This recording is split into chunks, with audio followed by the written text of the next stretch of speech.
Oh, there we go. This is what I like to see. Javelins and arrows in every direction.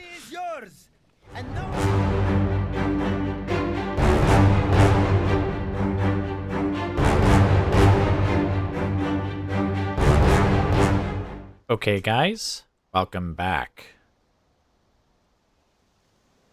So it is the very next turn after we took Dim. Basically, I was able to keep the people here happy with the lowest tax rate possible and just stuffing it with basically all of the backup troops that have been following Golgo's army around. And, you know, they should be able to leave soon. Unrest is dropping. The culture penalty will start to drop as I get more of my buildings in there. And I've already eliminated the buildings that I'm not keeping, so that'll also, again, help tip the culture penalty in our favor as we build up our own stuff. So we should be good there very, very soon. My liege. So he's going to head towards Dorwinion, basically on the double, because I don't know what these dwarves are going to do. Again, they might take Redwater. I may even let them. In fact, you need to be here. Nope, this slave unit can hold it on its own. So away you go, and this mercenary unit come down here. Yeah, since my income did go up, I actually did end up recruiting those mercenary units. So there's more Variags in the south, and now there's some additional nomads here in the north. So, yeah, the moment you give me a little bit of money, it just, away it goes.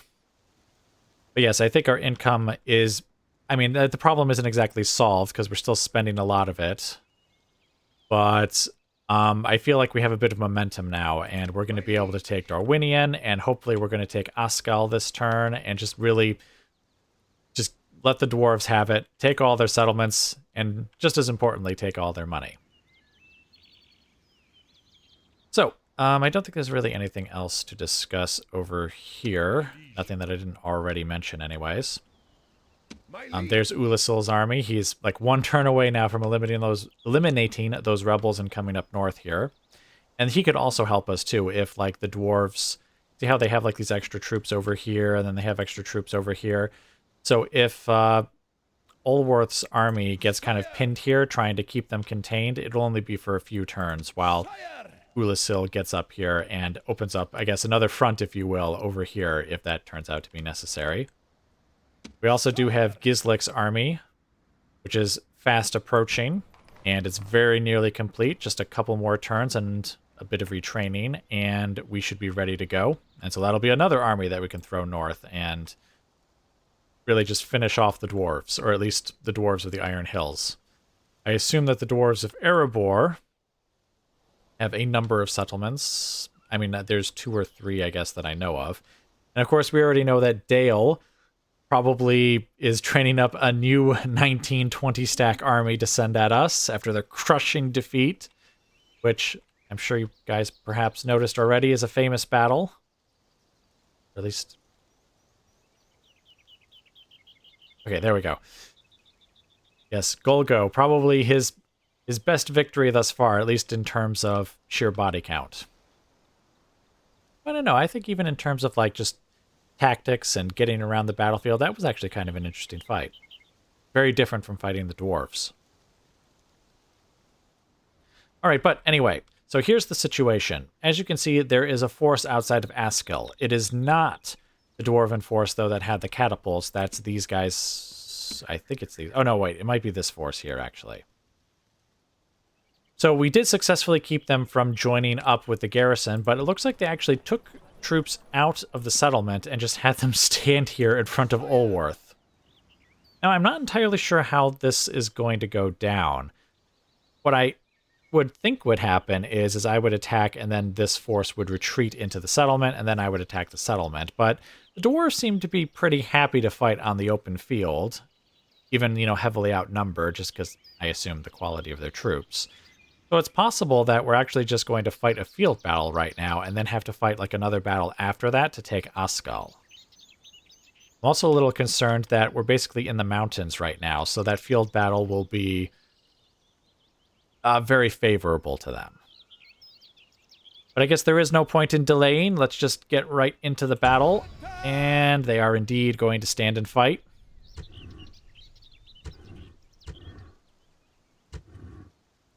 skirmishers and the axeman unit, and then... Those enforcers, or not enforcers, the vanguards in particular I'm not looking forward to. I mean, I'm not looking forward to fighting any of these guys, but I hope they actually come and fight us, but I don't know. With the dwarves, it could go either way. Heck, they might even withdraw. They might even withdraw, you know, after like we move within range or something. So anyway, let's get onto the battlefield.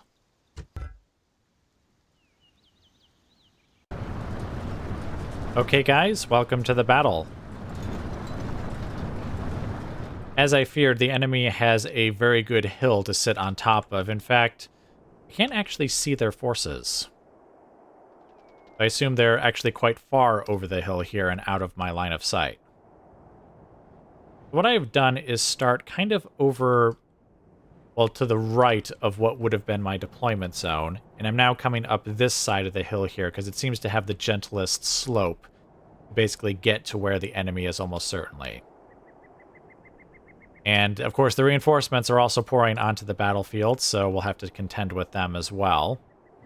I'm having them walk in the hopes that this doesn't tire them out too much, though I am a little worried that the dwarves are going to suddenly appear at the top of the hill, charging down, like throwing their axes and just being a real pain. Though I guess I could have my troops run if that happens. Not that the catapults could go any faster than they are currently going. Alright, but anyway, it looks like there's going to be a lot of going back and forth and moving into position and inching forward up the hill to see the dwarves and hopefully drop some fiery death upon their heads. So I will just let you guys go now, and I will bring you back once the battle proper begins. Okay, guys, welcome back. Right in the middle of the bombardment of the enemy. As you can see, we did come up the hill here, and we found their forces. We've actually been bombarding them for a fair bit now, as you can see, based on the amount of ammunition we have left. However, I brought you back a little early. The bombardment is not finished, simply because, as you can see, they appear to be advancing. So it looks like we are going to have a battle here very soon. The dwarves are doing their typical thing of going to my left flank for some reason.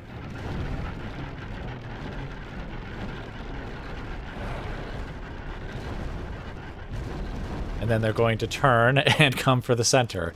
I don't know why they keep doing that. Seems like a strange thing to do.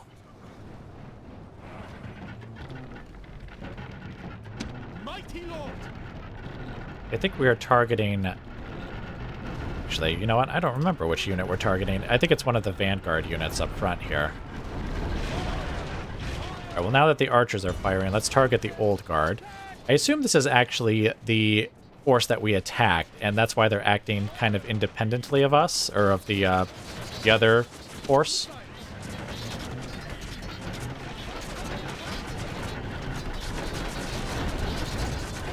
Bombard them with as many arrows as you can before they get close. So I guess, you know, we should use up some ammo on those miners.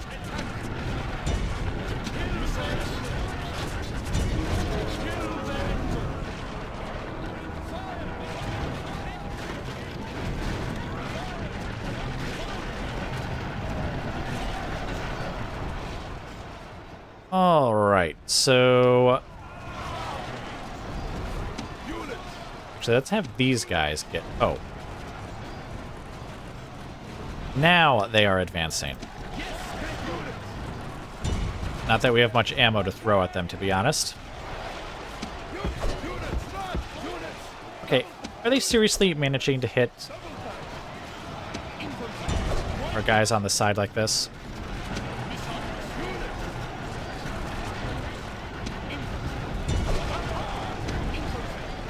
Attack those guys in the rear. You guys charge up here. Okay, go ahead and charge in there yourselves. Let's get the general's bodyguard right up here. Whoa! Archers! Oh, I didn't... Shoot. Didn't tell them to stop firing in time. Oh, and that's the old guard, too. Wait a minute, why are both units over here? I told one unit to attack these guys.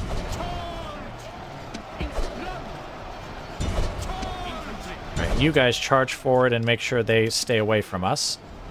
And I just realized my catapults are still firing. Stop firing. Yes, we are going to take a bunch of casualties as we charge into them, but oh well. This seems to be a high casualty battle. But we'll have our cavalry chase them too, so that'll help. Right, you guys, get over here, attack them from behind. Better not be throwing javelins at the unit that my warblades are engaging. Surely you're throwing at these units over here.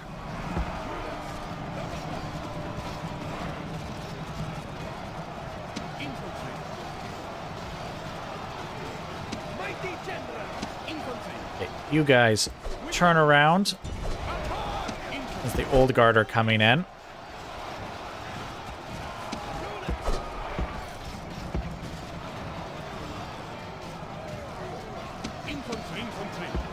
You guys get behind them and charge them down the hill.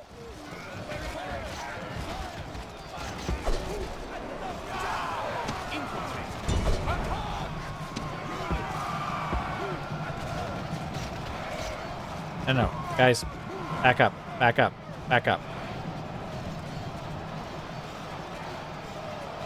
Okay, charge into the back of them there. Holy crap, are our units basically being eliminated and not, like, taking out the enemy at all? Kind of feels that way.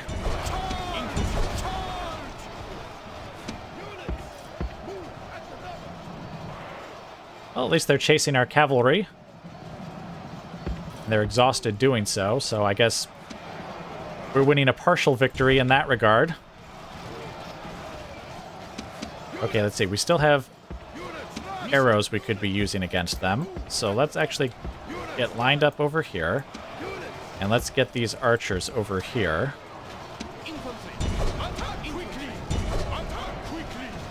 How are we taking fire? Who's shooting at us? Fall back. Fall back. All right. You guys, pull off there and start shooting at those vanguards. Wait, we're still taking fire. Oh, from those guys. All right, go get them. Okay, you guys, pull off of there as well.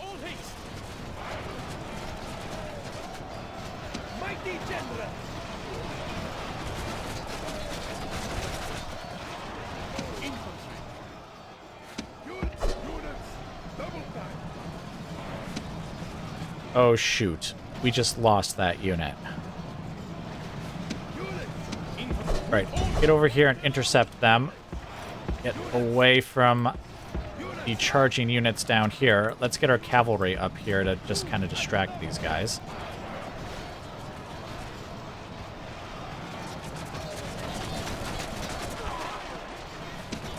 Please tell me you guys are actually dying.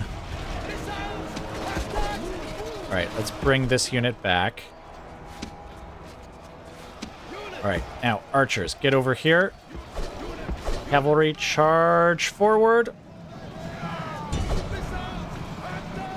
Yes, I know they're going to take casualties, but I'm just kind of hoping to drive them away for now. And then we'll pull back. Okay, now fire on these miners over here. Holy crap, they're even getting in amongst the catapults now.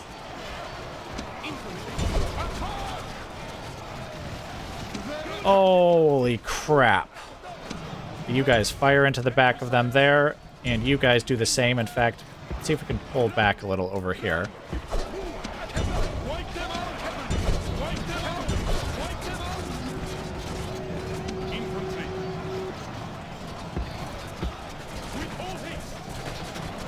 Holy crap. We are not exactly winning here. Okay, catapults, get out of there. Archers, fire into these miners. Oh, we're running out of ammunition, though.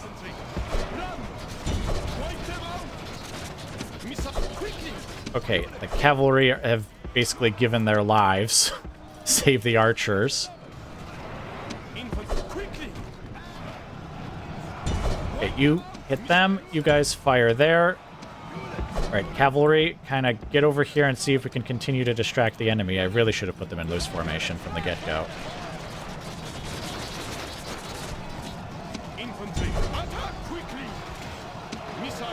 Oh, why are there archers over here?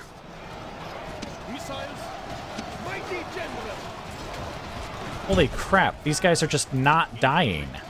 I know the dwarves are tough, but we have defeated them before. Okay, archers, get away from there. Because the skirmishers are coming back again.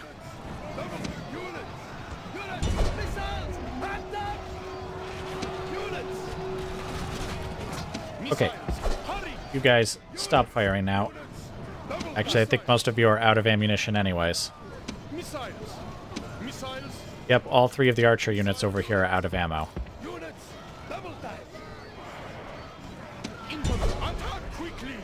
Okay, you guys, pull back.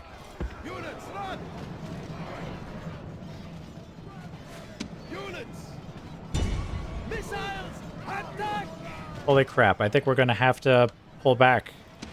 Alright, let's get these guys out of here. See, where's the withdraw button? Okay, that's the withdraw button. Let's get these archers out of there. We need to preserve our general.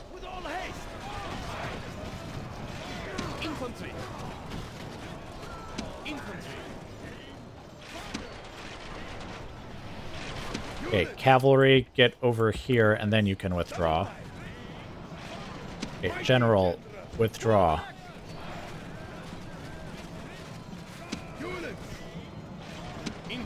Okay, you guys pull out of here now, and let's see if we can get them to withdraw as well. Okay, archers, get over here, and then we'll have you withdraw once you're a little bit of a safer distance. Okay, you guys, withdraw. Wait.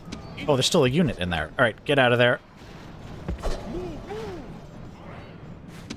Okay, you guys, withdraw. Ow. Hurry it up, run. You guys, withdraw as well.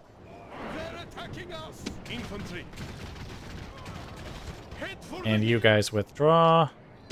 You guys, wherever you are, withdraw. There's literally one guy there. Alright, cavalry, withdraw.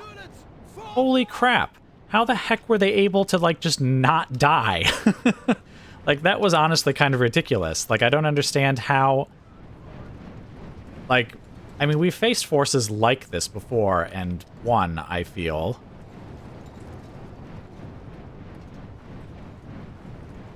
But, like, they just wouldn't die. Like, none of them. Alright, are all of my units withdrawing? Yes, they are. Okay. Well, our income problems are solved now that Ulworth has basically lost his entire army. I mean, that's not true. He's lost most of his infantry, which will have to get replacements from... Who's the other general? I forget now. We also took a decent amount of casualties among the archers. And even among the catapults we kind of did too. Oh, I think we just lost the guy who was by himself in one unit. Still, that was honestly kind of, I'm still amazed at... This seems ridiculous. Like, we kind of did what we usually do, where we have the front line, and then we had, like, archers firing into the rear, but I don't know, did they kill anyone? I don't know that the archers really were killing anyone, because it doesn't seem like we managed to kill many of them. And the catapults fired most of their ammunition and killed a whole bunch of them, and yet... Yeah, I honestly don't know what happened here. I'm kind of shocked at what's happened.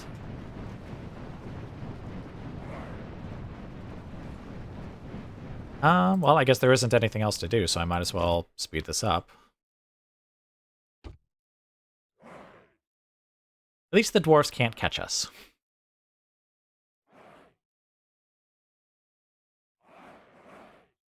Oh, and we didn't lose our general. Hey, there's a ray of sunshine.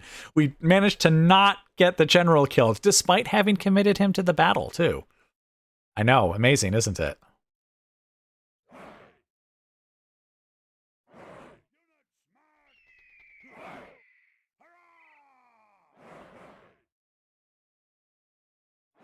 Victory belongs to your enemies, but only at the whim of fate. Yeah, I mean, these casualties were massive compared to what we would normally get. I mean, did I really miscalculate that badly? Like, I just didn't understand, like, the forces in front of me? I still feel like we should have won that. I don't know why. I'm still not really sure why we didn't.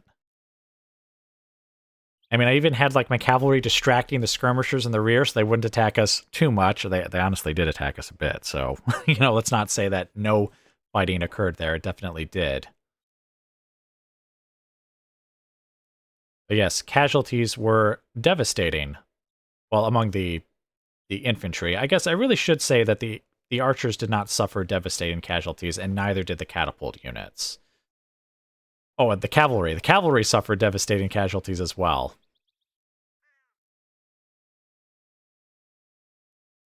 I mean, the archers didn't do so bad. It looks like they killed people, and it looks like the catapults killed people, which makes sense, because we bombarded them for a while before, you know, battle was properly joined. But, like, look at these warrior units. How did you only kill 8 of them? How did you only kill 9 of them? How did you only kill 24 of them? Like, you were fighting there the whole time.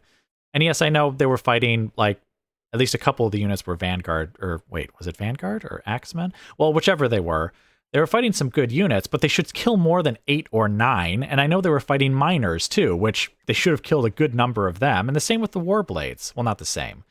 But, like, 28? 24? Well, that's a warrior unit, but still, what the heck? I'm pretty sure these guys should have killed a lot more than that. We didn't commit the General's Bodyguard until later, which is why I think we didn't kill quite so many there, but... Anyway, I guess let's take this back to the campaign map. Alright, so here we are back on the campaign map. I mean, I guess it can have a small consolation in the fact that we killed a lot of them, though I bet you they're now going to just retrain them all. I bet you they can. I mean, I bet you this is where these units were actually trained, so I bet you they can just replenish all of their casualties and basically be right on top of us again. Which would be unfortunate. I also can't help but notice that even though I withdrew from the battle, I didn't withdraw, like, super far like they do. I only retreated back, like, this tiny little distance. Another thing that the AI can do that the player can't. Alright, but anyway, we're going to have to take troops from Imloc's army to replenish Olworth's army, and then try again, probably next turn, to take Askal, unless they've like replenished again, in which case we kind of might be screwed. Especially if we get attacked from behind. There's like 10 units of dwarves here. So Imloc and Olworth actually might be in a bit of a bad spot. We need Ulasil and we need Gislik up here as quick as possible, because it looks like all that momentum I was just talking about basically just scattered to the 4 winds. Alright, but anyway, it looks like that's going to be it for now, so I will let you guys go, and I will bring you back as more of interest occurs. Okay, guys, welcome back. So, let's go over the campaign map really quick, and to be honest, there isn't much to talk about in any of these regions in the south, or most of the regions here in the east as well. We have to go to the north here, because we have 2 battles to fight this turn, and both involve taking settlements away from the dwarves, which is something I definitely want to do. Really quick, a note about this force here. Obviously, they're kind of close to Redwater, but as I said, I think in a past episode, I'm actually willing to lose Redwater if it means that my army here under Golgo can just continue attacking dwarven settlements and not just get caught staying here. Since, you know, they'll just constantly have more troops coming out of the north here. So, anyway, Redwater, if it's doomed, it's doomed. If it's not, then it's not. But anyway, Golgo is now at Dorwinion, which is not exactly heavily garrisoned, though we know that the bodyguards are quite a sturdy unit. But I somehow doubt that they will survive volley after volley of catapult fire and arrow fire and javelin throwing and all the other things all the other terrible, terrible things we're going to do to them to take the settlement. And that means that this force, of course, will not be able to intercept us or stop us, though they could turn around and fight us, of course, once we actually take it. Not sure what the plan for them would be in that case. I don't know if they would retreat, go to one of these other settlements. They appear to be heading towards Askal, which, as I'm sure you can already see, is the other settlement that we're going to take this turn.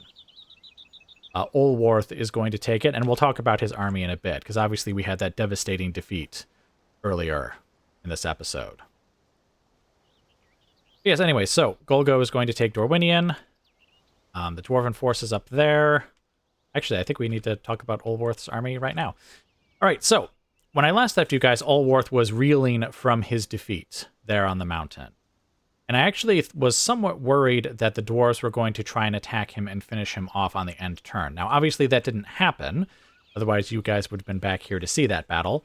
Basically, it looks like they brought up their troops and just kind of put them into two armies here. And then they have the forces here at Askal itself, which I believe some of these forces, at least, must be survivors from that battle, because these guys are quite heavily depleted, so I think they were participants, and maybe that minor unit too. But anyway, Olworth was like right here. And as you may notice, his army is actually mostly restored. That's because we took backup troops from Imlach's army. Imlach was over here with him at the time. He's run quite far away at this point. But basically, I took most of Imlach's troops and gave them to Olworth to replenish his forces. I mean, that's practically what the backup army is for anyways. And then Olworth himself took off running because he only had like these, I want to say 6 units plus his own bodyguard with him. If you're wondering where all the other units came from, they actually came from Skara. You may remember that I left a sizable force there just to sort of make sure the dwarves don't swing around and take it from us. Well, now they have become part of the backup army again and have rejoined Imlach. Now, you may be wondering why I have done this, because Olworth actually started off the turn over here, much closer to these dwarven forces, and he could have attacked them. But I deemed it a bad idea due to the types of units we would be facing. Now, fortunately, they do not have much like in the way of elite dwarven heavy infantry. In fact, I think that dwarven axeman unit is the only one. But they do have 2 catapult units, and they do have hireling spearmen as well. They're actually a decent unit. In fact, they actually have, like you see how this hireling unit and this minor unit, they both have the same chevrons for experience and the same weapon upgrades. So we're comparing apples to apples here. They actually have better total defense and almost the same attack as the miners themselves. Now, the key differences, though, between them is this minor unit, of course, has 2 hit points like all the dwarven units do. But then the hirelings, who are actually humans, have a much higher unit count. So I'm actually not sure which unit would be better in a fight then. I mean, I should also mention they have a bonus fighting cavalry. I guess it kind of depends. And of course, they have 2 of these units. But anyway, the point is that I didn't have like a lot of cavalry to go around and defeat those catapult units. And of course, they would have a lot of skirmishers, some decent front line units. It seemed like it would be a better idea to actually turn around and take Askal instead. That way we can prevent these units from replenishing, and we can have them nice and, you know, like in the center of a settlement, a dwarven settlement, which we know we can bring the catapults right up to and just start bombarding the crap out of them, which is exactly what I would prefer to do with these sorts of units. So anyway, that's what I was thinking there. Now, this does leave our southern and eastern fronts somewhat exposed, which is why I sent Imlach, running off in this direction. With this sizable force here, I think he could scare away most dwarven forces. And if not, we do have our other armies coming up here, and they're now quite close. So Ulasil is going to defeat this rebel force next turn. And then he could easily intercept any dwarven force that's coming for Othlabed. And unlike Olworth's army, he definitely does have the sorts of units I would want in a fight against like dwarven catapults. Because like we have the Variags who could go around and easily shoot the catapults to pieces. We have chariots who could get in amongst those skirmishers and stop them from firing, which I think we've done in a couple of past battles. And of course we have our Variags and we have our archers and catapults. So I think that he would actually do quite well against that force. Much better than Olworth would with his forces, because he is now quite lacking in cavalry after that defeat. Alright, so anyway, that's the two battles we're going to fight. And I guess just to finish off this explanation, because I do think we need to discuss that defeat that Olworth suffered a turn or two ago.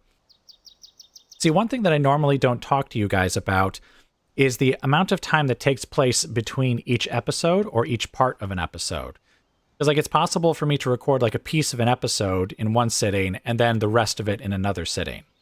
So it has actually been 2 weeks since I've actually recorded the battle that you guys just saw Olworth fight, the one where he lost.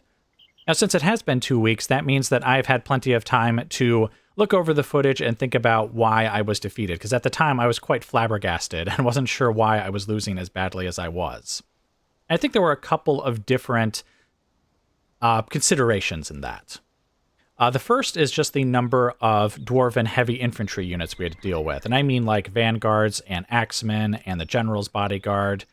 I don't mean like miners or skirmishers. I think we had a higher than normal amount of them to deal with. And in the past, you know, they've been quite happy to chop their way through my men. And I usually have to have at least a few units fighting them in order to get them to break and to whittle down their numbers. And so they just had too many of them, for one. Another problem is that we were fighting downhill. I actually didn't realize that in the middle of the battle, because I thought we had managed to get to, I guess, more of a level playing field.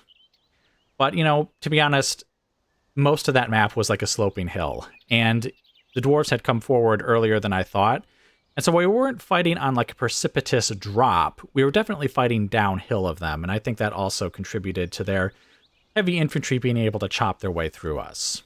And the third problem was these skirmishers in the back, because no matter what I did, you know, sending my cavalry after them, I think I had a warrior unit fighting them at 1.2. They kept managing to win and get like an opportunity to throw axes again, which are quite devastating, of course. So there was that too. And again, that's why I think a force such as Ulysses would be better for fighting them, just because those chariots could get in there and really be a problem for those skirmishers. And again, I think we've done that in the past. I believe we fought a dwarven force out of Balkoth here. I remember the chariots getting in amongst the skirmishers and really just, I mean, not necessarily crushing them, but definitely like holding their attention while not being just butchered themselves, which is kind of what happened to the scout cavalry when they tried to like hold the skirmishers' attention. So anyway, in the future, we would just have to try our best to avoid those sorts of circumstances. Not, or at least I believe that's what we would have to do, is like very much try to avoid fighting downhill. I even think there might have been an opportunity for me to like position my forces more to the right from what I actually did in the battle, and that might have been better too, because I think then maybe I would have been the one fighting slightly, you know, downhill of them, or downhill onto them rather than uphill.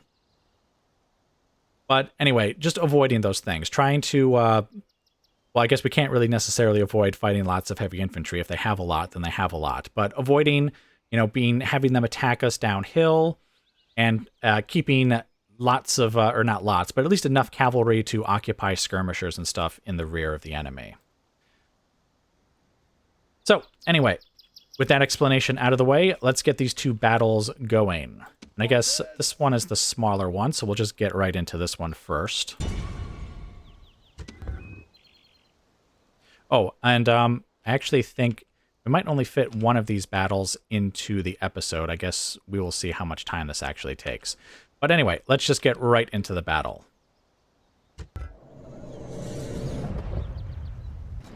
Okay, guys, welcome to the battle. So obviously the battle has been underway for some time, but since it was just one unit, there wasn't much really to show you guys. We had the catapults destroy 2 pieces of wall here. We then had them use up the rest of their ammunition bombarding the bodyguard, which has severely depleted their ranks.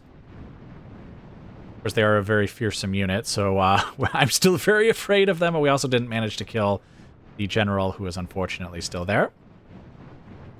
Units! We have our javelin throwers over here, and actually, let's get cavalry running. And the archers as well now. The idea here is we're going to have the archers start firing on them, and I think from past experience, they will probably end up charging us. And yes, I know. Hey, wait a minute, this is downhill. They're gonna attack us downhill.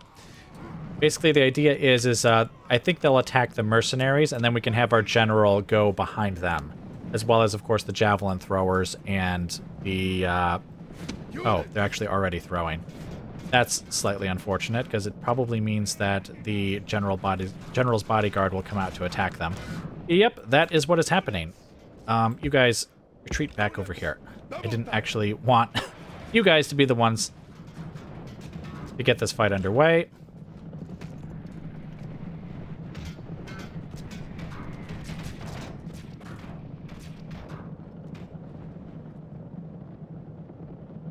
Right, now turn around and go back. Okay, very good. Yes, excellent. All right, where are my archers? All right, is that close enough? No, it is not. Your men have taken the walls. Now the way to your victory is clear. Let's get them running over there then. All right, now do not fire at will. Get back over here. They must have a much longer range than my infantry guys. Oh, wait, they still have... They still, as you can see, can almost hit the center of the settlements. Let's tell them to not fire at will as well, just in case we get them going places we don't want them to go either. Okay, yes, the archer should be able to smack them good from here. And again, they should charge down here after us. I just realized the general is kind of in the way, though, so what we might want to do is have him actually go over here. So again, he can come around from the back and attack them as they charge our our brave mercenaries over here. Or they could attack the javelin throwers, whichever.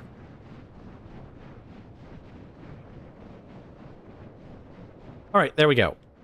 Now I think we could have our javelin throwers fire at will, just so that as they come within range, we can get a couple of volleys at them. And then let's tell the archers to stop, just so that they hopefully reform their ranks a bit. They notice that kind of interrupts their firing. Like they'll fire one full volley, reform their ranks, and then start firing like additional volleys, or they'll only fire like half a volley while some of their unit reorganizes. So, anyway, you may fire at will. Fire at will.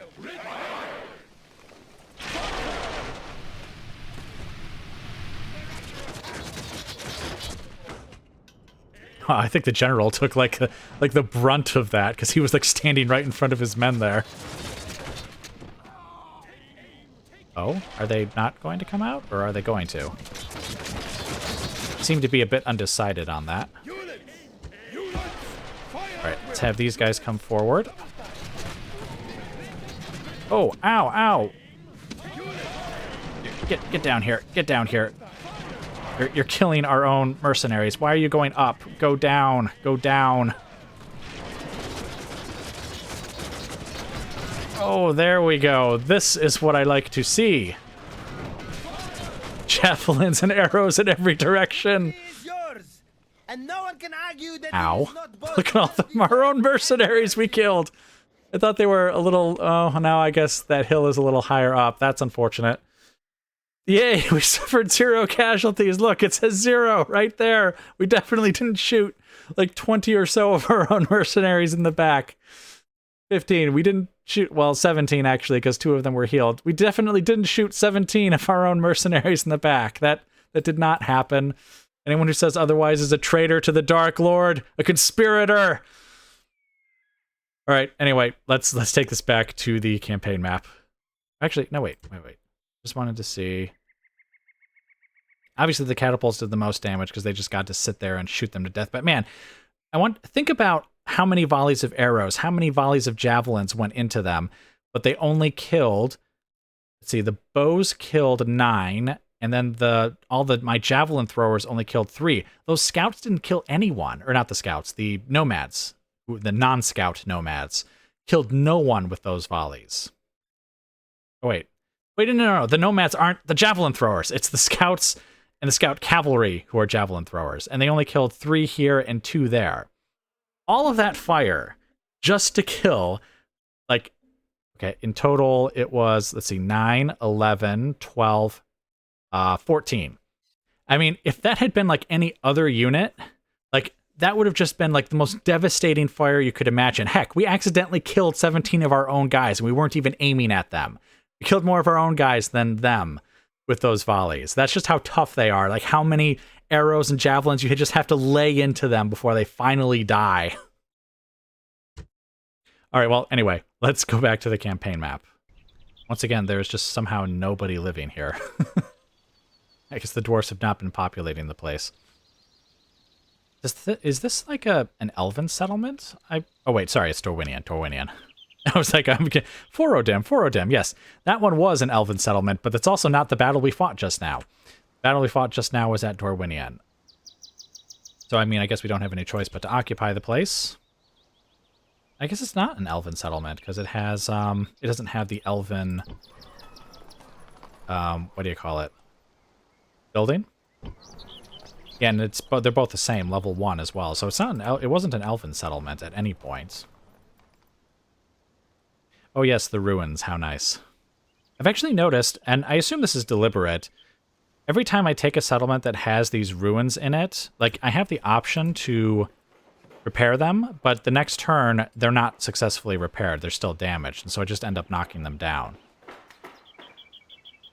And again, I assume that's deliberate. I'm just not supposed to be able to use that building, basically.